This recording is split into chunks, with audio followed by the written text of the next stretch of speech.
Todavía no amanecía cuando terminé de doblar la última blusa. La maleta ya no cerraba bien, el cierre estaba flojo y el asa colgaba con un pedazo de hilo que había amarrado días atrás. Aún así, era lo único que tenía.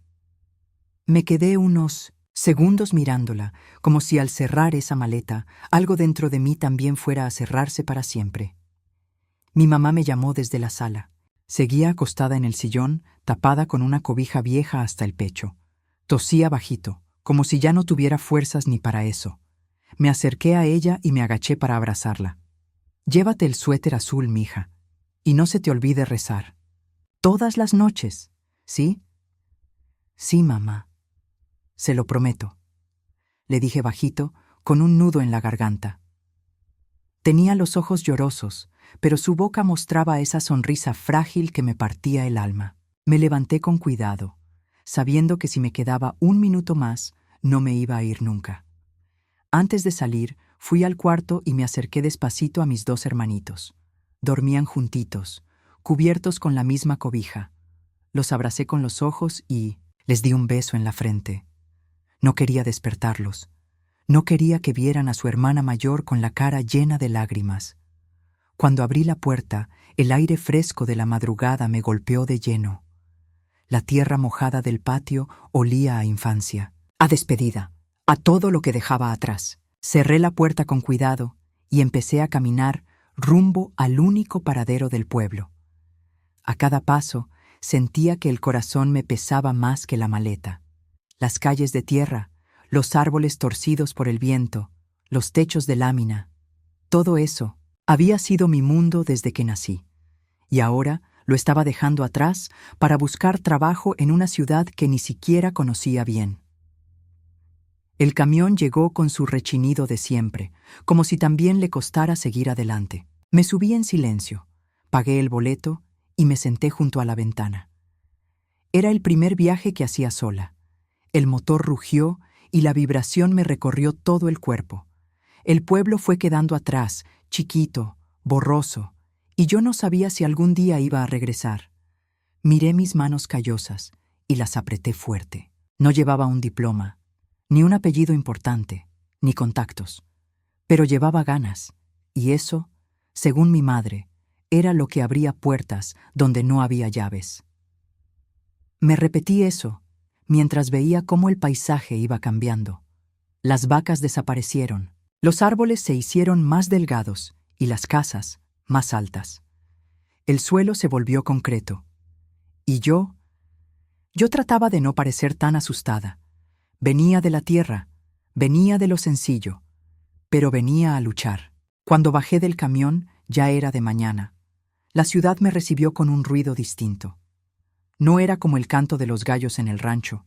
Aquí eran claxons, pasos apurados, voces que no se detenían ni para respirar. Todo parecía tener prisa, menos yo, que apenas podía decidir hacia dónde caminar. Tenía anotada en un papel la dirección de una pensión económica. Me la había pasado una prima lejana que había venido tiempo atrás, pero ya no vivía ahí. Caminé unas cuantas cuadras, cargando la maleta con una mano y sosteniendo la esperanza con la otra. Las banquetas estaban sucias y los autos pasaban tan rápido que sentía que, si me descuidaba, me llevaban puesta. Cuando por fin llegué, respiré aliviada. La pensión era una casa vieja, de 2 pisos, con pintura descascarada y un letrero que decía «Habitaciones disponibles». Toqué el timbre y esperé. Al rato, una mujer de cabello gris y bata floreada abrió la puerta. «¿Sí?», me dijo con los ojos entrecerrados. «Buenos días, soy Valeria. Busco habitación. Me recomendaron este lugar».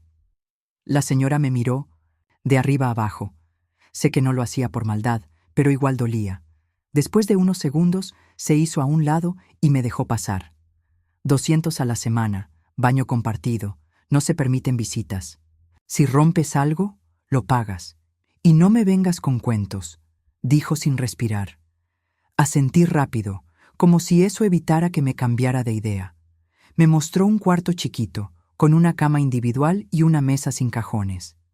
Había una ventana que apenas dejaba pasar la luz. Pero para mí era suficiente. Esa noche casi no dormí. Escuchaba pasos por los pasillos, murmullos y hasta alguien llorando en el cuarto de al lado. La ciudad no dormía. O tal vez yo era la única que no podía. Me pregunté, si mis hermanitos ya habrían comido, si mi mamá seguía con fiebre. Cerré los ojos y recé bajito, como me enseñó mi abuela. A la mañana siguiente salí con mi ropa más decente.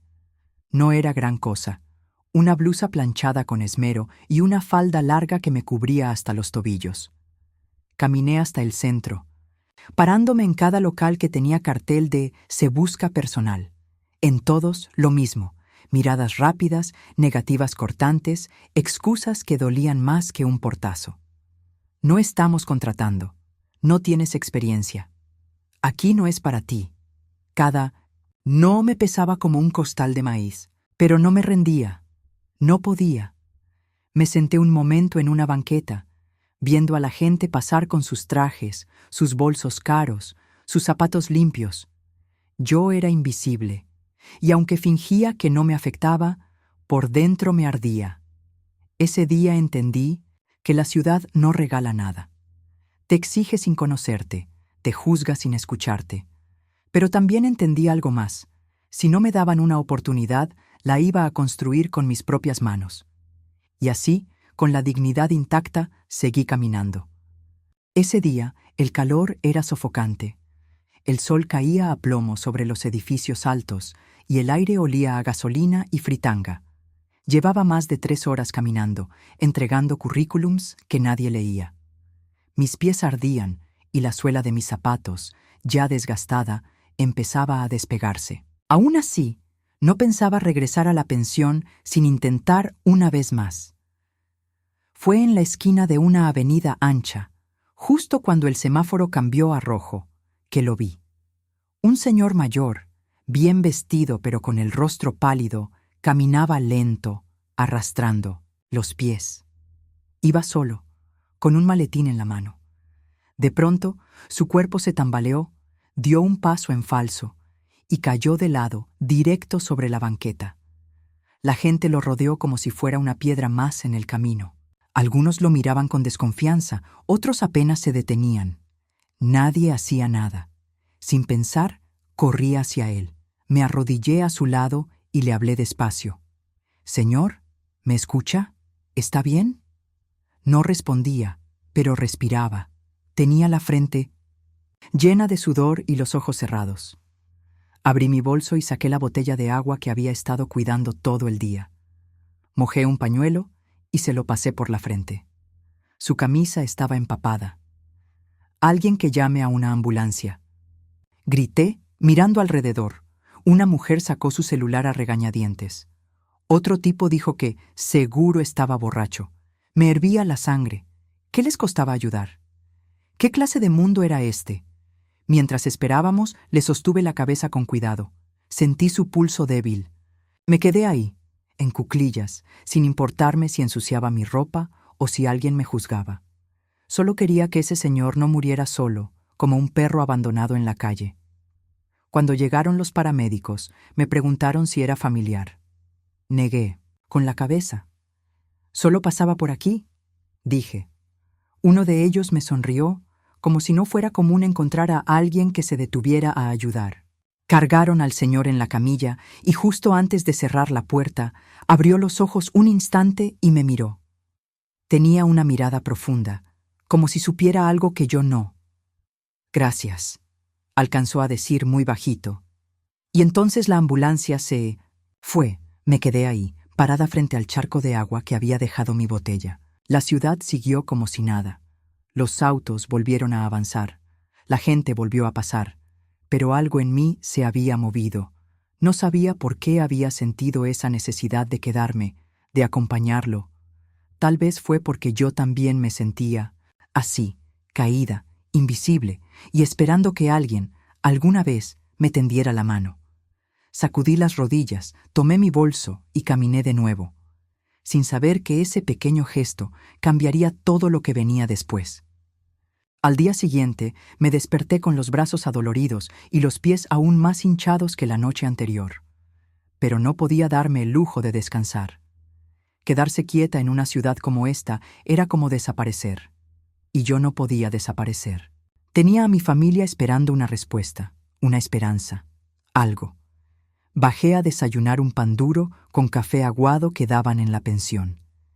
Doña Amalia, la señora que la administraba, me miró como siempre, sin sonrisa, sin palabras, pero con ojos que parecían pesarte. Me limité a agradecer y salí de nuevo con mi carpeta bajo el brazo, la misma de siempre, con los papeles que había impreso en el ciber, con los pocos pesos que me quedaban.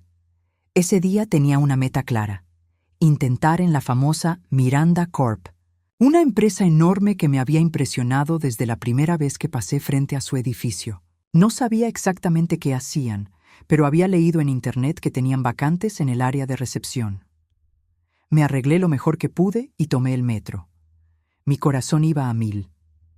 El edificio era imponente. Cristales por todos lados, guardias, de seguridad en la entrada, gente con trajes caros entrando y saliendo como si el mundo les perteneciera. Me paré en la recepción, traté de alisar mi blusa con disimulo y pregunté si podía dejar mi solicitud. La recepcionista, sin dejar de mirar su celular, me dijo con voz plana: ¿Tienes cita? No, pero vi en internet que tienen vacantes. Sin cita no te pueden atender, me cortó y volvió a su pantalla. Tragué saliva y di un paso atrás, cuando de repente un hombre alto, de traje impecable y expresión arrogante, se detuvo justo frente a mí. Me miró como si yo no perteneciera. Ahí, era Mauricio Ledesma, aunque en ese momento yo no tenía idea de quién era. ¿Quién dejó entrar a esta persona?, preguntó en voz alta, mirando a los guardias. Solo venía a dejar su currículum, respondió una recepcionista, casi en susurro. Esto es una empresa, no un albergue, soltó él, sin mirarme directamente. Sentí que el suelo se me abría. Nadie me había humillado así nunca. Y lo peor no era lo que dijo, sino cómo todos parecían estar de acuerdo. Como si fuera normal que una persona como yo no tuviera lugar en un sitio como ese. Salí sin decir nada. Caminé varias cuadras sin rumbo hasta que encontré una banca.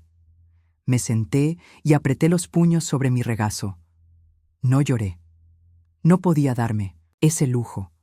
Ya había aprendido que aquí nadie te ofrecía nada, y que si caías, el mundo seguía igual. Pero también supe, en ese momento, que no me iba a rendir. No me vine desde tan lejos para dejar que las puertas cerradas me empujaran de vuelta. Tal vez no hoy, tal vez no aquí, pero un día alguien iba a darme la oportunidad de demostrar quién era yo de verdad. Habían pasado 3 días desde aquel momento en la Miranda Corp y aún sentía la humillación como una espina enterrada. Pero seguía buscando. Cada mañana salía temprano, recorría calles nuevas, tocaba puertas, preguntaba, me tragaba el orgullo y sonreía, aunque por dentro sintiera que me estaba quebrando.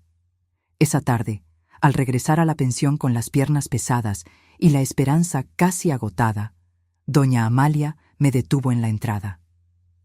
«Valeria, te dejaron esto», me dijo, entregándome un sobre sellado con el logo de Miranda Corp. Lo abrí temblando. Dentro había una carta impresa con un sello elegante. Me convocaban para una entrevista como auxiliar de limpieza. Al principio pensé que era una broma.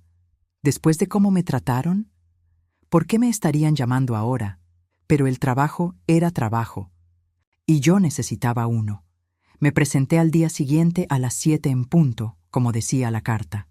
Me atendió un joven con gafas que parecía más amable que los otros. «Bienvenida, Valeria. Te esperábamos. Te asignaremos al piso 7, oficina administrativa». Me dieron un uniforme gris y una credencial con mi nombre. Al entrar al elevador, vi mi reflejo en el espejo. No era la imagen que había soñado al venir a la ciudad. Pero ahí estaba yo, con la cabeza en alto, lista para empezar desde donde fuera. En el 7º piso me explicaron mis funciones: limpiar escritorios, vaciar botes de basura, desinfectar las salas de juntas, dejar el baño impecable. No me quejé. Lo único que sentí fue alivio. Por fin tenía un ingreso. Por fin podría enviar algo a casa. Los primeros días fueron duros. Los zapatos me dolían, las manos se me irritaban con los productos, y casi nadie me dirigía la palabra. Pasaba entre los pasillos como si fuera parte del mobiliario. Nadie me veía, o eso creía yo. Lo que no sabía era que don Elías, el mismo hombre que había ayudado en la banqueta, era nada menos que el presidente de toda la empresa, y que me había estado observando. Un día, mientras limpiaba la sala de juntas, sentí que alguien me miraba. Al girar, vi a un señor mayor sentado en el fondo del pasillo. Vestía sencillo, sin corbata, con un bastón apoyado a un lado. Era él. No dije nada, solo incliné la cabeza como saludo, y él me sonrió. Fue una sonrisa distinta, no condescendiente, sino cálida, casi familiar. A partir de ese momento, lo vi más seguido. A veces cruzábamos miradas, otras solo pasaba, a mi lado en silencio.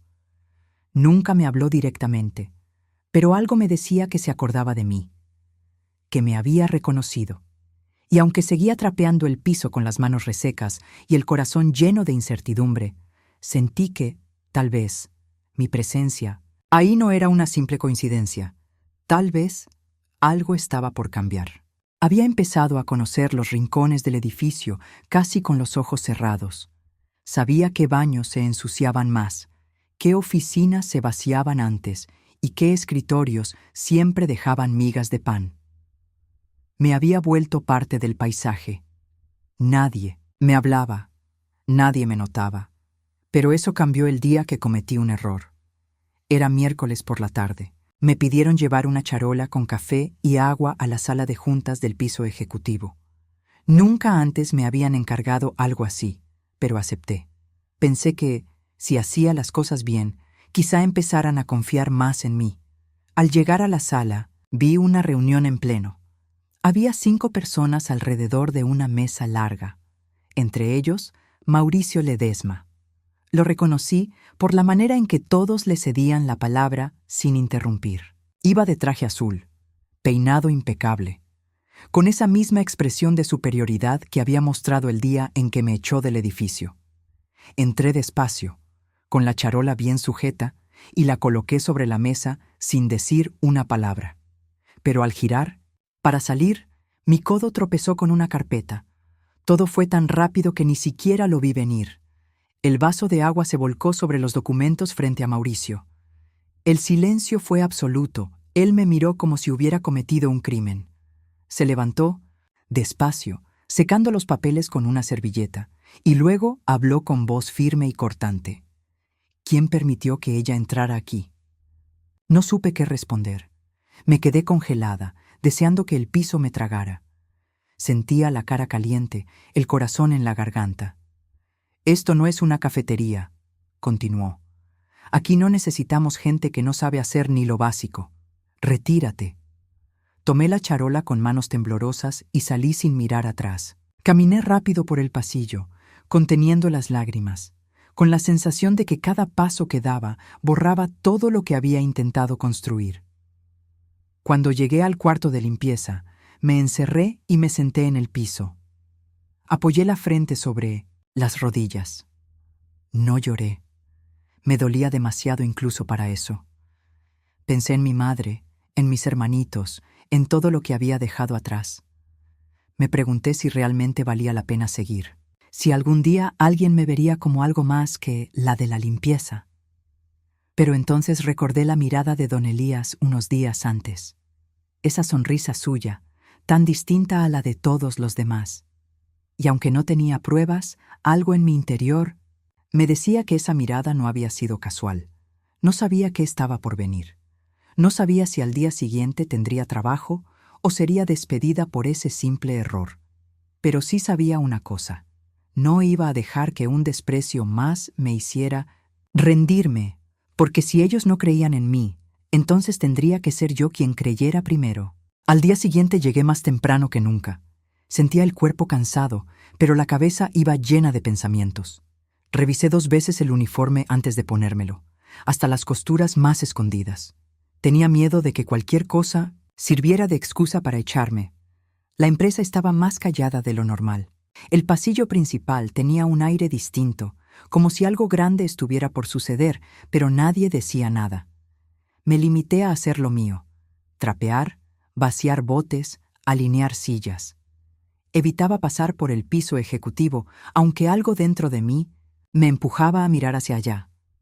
A eso de las 10, llamaron a todo el personal administrativo a una reunión general en el auditorio de la empresa. Yo no era parte de ese grupo, pero escuché el murmullo de que don Elías Miranda, el dueño de todo, estaba por aparecer en persona.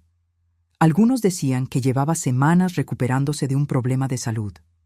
Nadie lo había visto desde entonces. Me quedé en la entrada del auditorio, con la escoba en mano, tratando de no llamar la atención. Quería saber de qué se trataba todo eso. Y entonces lo vi. Entró despacio, con paso firme, acompañado por una mujer joven que tomaba notas. Llevaba bastón, pero caminaba con dignidad.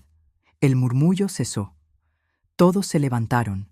Nadie esperaba que él estuviera allí, en persona, esa mañana. Tomó el micrófono y saludó con voz serena. Buenos días a todos. No acostumbro interrumpir las operaciones de esta forma, pero hoy es un día especial. Hubo un silencio tenso. Algunos ejecutivos se miraban entre sí. Hace unas semanas, continuó, sufrí un desmayo en la vía pública. Me caí, golpeé la cabeza y nadie se detuvo. Nadie, excepto una persona. Mis manos comenzaron a sudar. Algo dentro de mí se revolvió. Una joven que no me conocía, que no tenía nada que ganar, se arrodilló en plena calle y me ayudó. Me sostuvo la cabeza, me ofreció agua, me acompañó hasta que llegó la ambulancia, y luego se fue.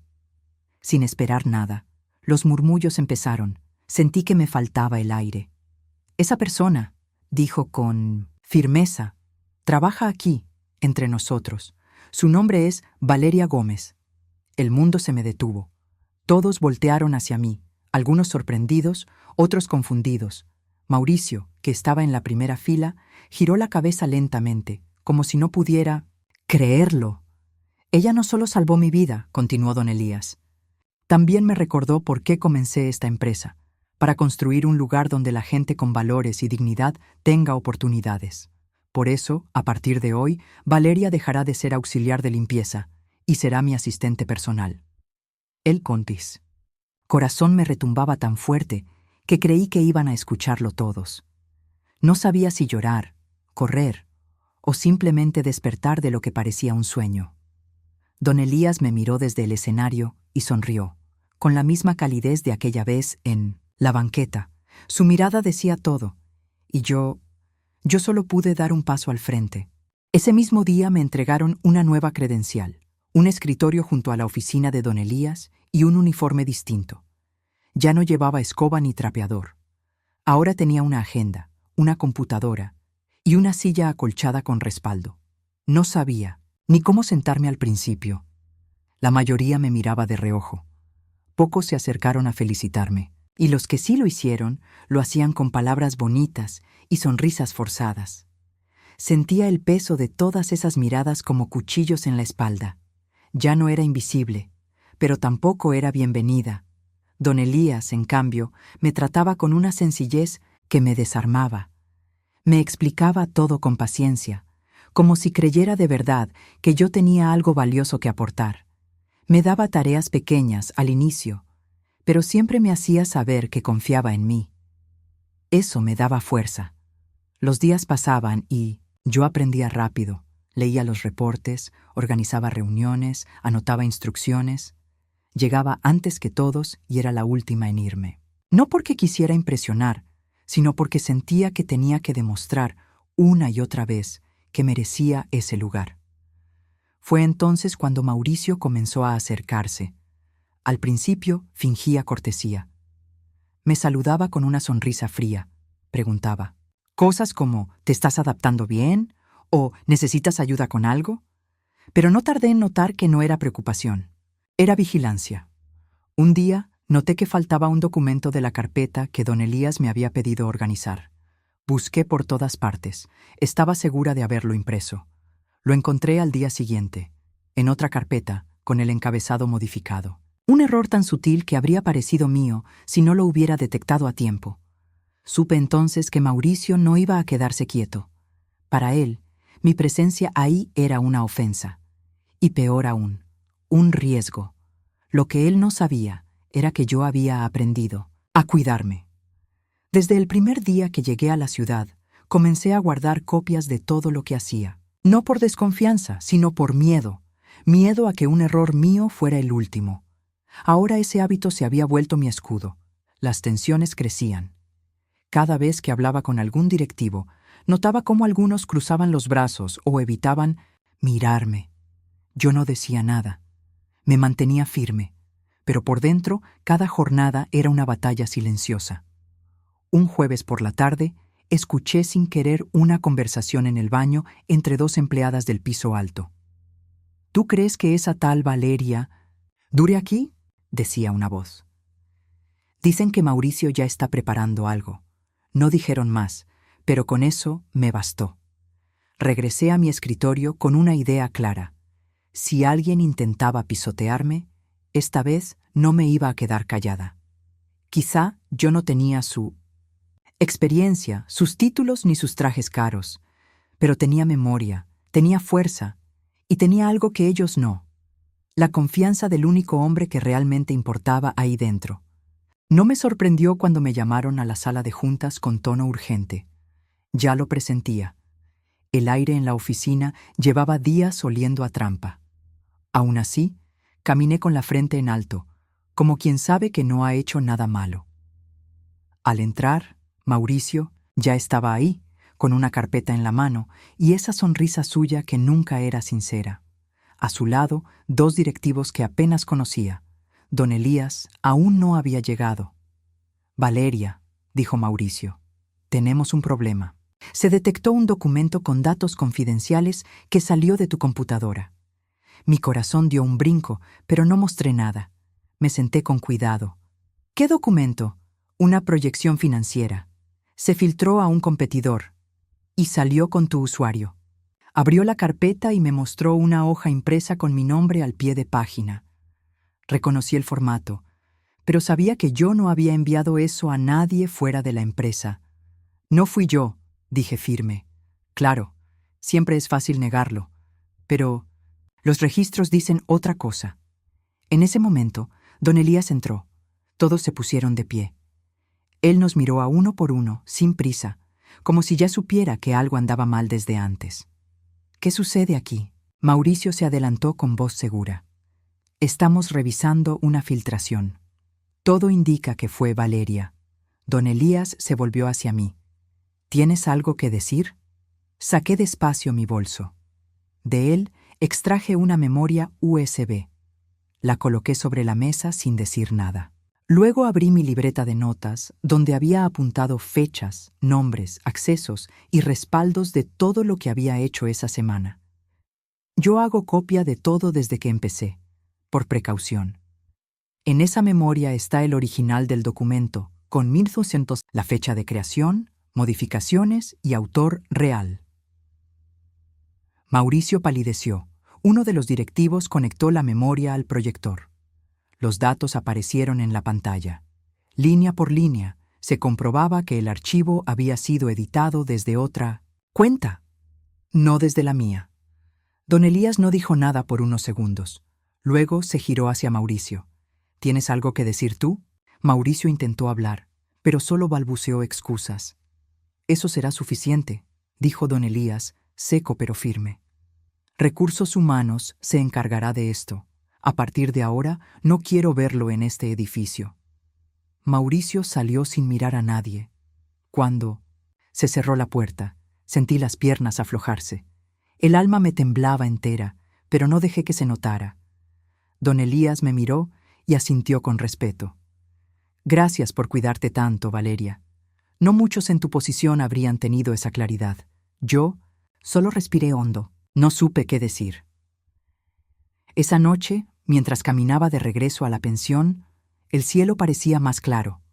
No porque todo fuera fácil ahora, sino porque sabía que, aunque la ciudad siguiera siendo dura, yo ya no era la misma que llegó con una Maleta vieja, ahora era más fuerte, y nadie iba a arrebatarme eso. Pasaron los meses como quien no quiere irse, y lo que comenzó como una oportunidad inesperada se convirtió en una etapa completamente nueva en mi vida. No todo fue fácil. Todavía había días en que dudaba de mí, en que sentía que no pertenecía a ese mundo de trajes, términos legales y reuniones en inglés. Pero cada día aprendía algo nuevo. Y poco a poco, lo que antes me daba miedo empezó a parecerme familiar. Don Elías me ofreció una beca para estudiar administración en la universidad. Dijo que no quería que mi talento se desperdiciara solo porque nadie antes había apostado por mí. Acepté con lágrimas en los ojos. Por primera vez en mucho tiempo me permití soñar sin culpa. En la empresa empecé a liderar pequeñas tareas, luego proyectos enteros. Los mismos que me habían ignorado comenzaron a buscarme para pedirme consejo. No por lástima, sino porque sabían que yo me gané mi lugar, con trabajo, con paciencia y con dignidad. Una tarde, sentada frente al escritorio, revisando unos documentos, sentí que algo me faltaba. No era un pendiente, era otra cosa, algo más profundo. Pensé en mi mamá, en mis hermanos. Hacía meses que no los veía en persona. Solo llamadas rápidas, mensajes con noticias buenas y alguna otra foto por celular. Pero no era lo mismo, así que pedí permiso unos días y volví a mi pueblo. Cuando llegué, el camino de tierra seguía igual, pero algo dentro de mí era distinto. Mi mamá me esperaba en la puerta, más delgada, pero con la misma sonrisa de siempre.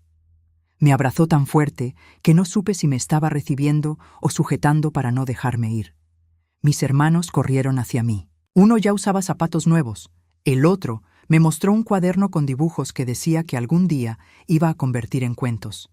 Y yo los abracé con el alma. Les conté todo. Cómo empecé, cómo me miraron al principio, cómo casi renuncié y cómo ese casi cambió mi vida. En ese mismo viaje, recorrí el pueblo entero. Hablé con los jóvenes, con las madres, con quienes, como yo, soñaban con un futuro mejor, pero no sabían por dónde empezar. Y fue ahí que lo decidí, Aline. Regresar a la ciudad, presenté un proyecto a don Elías, abrir una fundación para apoyar a jóvenes de comunidades rurales que buscan trabajo o estudio en la capital. Él me miró en silencio, luego sonrió. ¿Ves por qué sabía que tú eras la indicada? La fundación se llamó Semilla Valeria. Y cada vez que una joven cruzaba nuestras puertas con una maleta vieja y los ojos llenos de miedo, yo la miraba y pensaba, yo fui tú. Y si yo pude, tú también puedes. Hoy camino con los pies firmes y la cabeza en alto. No porque me sienta mejor que nadie, sino porque aprendí que mi valor no depende de la ropa que llevo ni del apellido que tengo. Depende de lo que hago cuando nadie está viendo. Y todo comenzó con un gesto pequeño: arrodillarme en una banqueta y ofrecer agua a un desconocido. A veces, las semillas más fuertes nacen en la tierra más dura. A veces, lo que parece un simple gesto, como tender la mano a alguien en la calle, puede ser el inicio de una transformación que cambia tu vida para siempre. Valeria no tenía títulos, ni contactos, ni poder, pero tenía valores. Su dignidad, su humildad y su decisión de no rendirse fueron las llaves que abrieron puertas que parecían imposibles. ¿Y tú, si hubieras visto a ese anciano tirado en la banqueta, te habrías detenido? Haz clic en el video que aparece en pantalla para continuar esta poderosa jornada de autoconocimiento y esperanza. Suscríbete al canal para no perderte más historias que tocan el alma y nos recuerdan que cada pequeño acto tiene el poder de cambiar destinos. Gracias por acompañarnos. Y recuerda, tu valor no se mide por lo que tienes, sino por lo que haces cuando nadie te está viendo.